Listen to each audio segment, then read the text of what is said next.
I've got one last question because I know we're at time.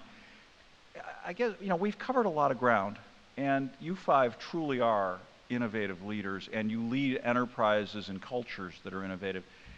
If I want to get where you are in 5 or 10 or 15 or even 20 years, I mean, if I want to be an innovative leader, I want to come down to a headline. I know it's a little trite, but I want to come down to a headline.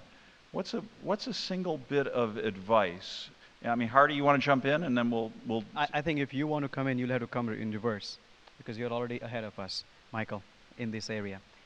It was a compliment. Thank you. Yeah. But I'm just the moderator today. Yeah. I'm just the schlepper moderator. Keep going, Hardy. Yeah. Thank you, though, Yeah. for that. No, I think as we have heard throughout the panel is you need to be ready to take risk. Be ready to take risk. Ready to execute based on that calculated risk.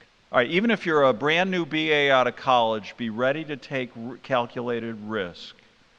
Ed, do you want to go next, or? Sure. I think two things. Calculated risk is important. Figure, what's the worst thing that can happen? You only go around once in life. You'd hate to look back and say you didn't take that risk.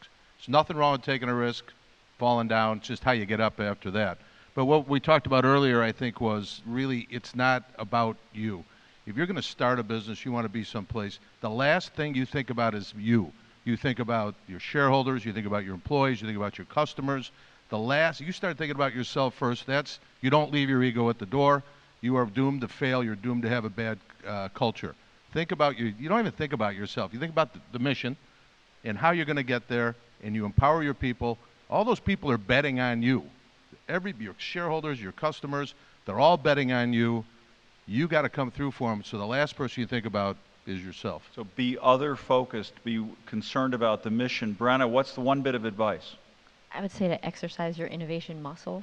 I think that you said, right, curiosity is, you have to learn that, right? So set time aside every day to think about what it is, whether it's what you're working on, a problem that your company is having, your team is having. Not everyone is necessarily born automatically curious or creative, but that's something you can actually develop. So set time aside every day to work that muscle until it becomes second nature. Big ideas. Thank you. That's great ideas. Shradha, what's the one thing you'd like to leave our group with? I would say an eye for the future and not stuck in the past. Most innovation happens out of necessity, of course, but it shouldn't be solving only yesterday's problems, but really be projecting, predicting, and preparing for tomorrow's problems. Okay. All right, so I've got to exercise my innovation muscle, and I've got to stay forward-looking. Have I got it? Mary Ellen, bring us home from space here. The one thought that I would leave with everybody is you've got to roll up your sleeves. You've got to focus on the work, on the hard work, the slog. Innovative ideas are a dime a dozen. They're everywhere. And the difference between these successful, stars up here and those that aren't is rolling up their sleeves, working hard. I used to tell people, gosh, I'm just one of the luckiest people in the world to have had the opportunities that I've had. And just recently, somebody said, everybody gets opportunities.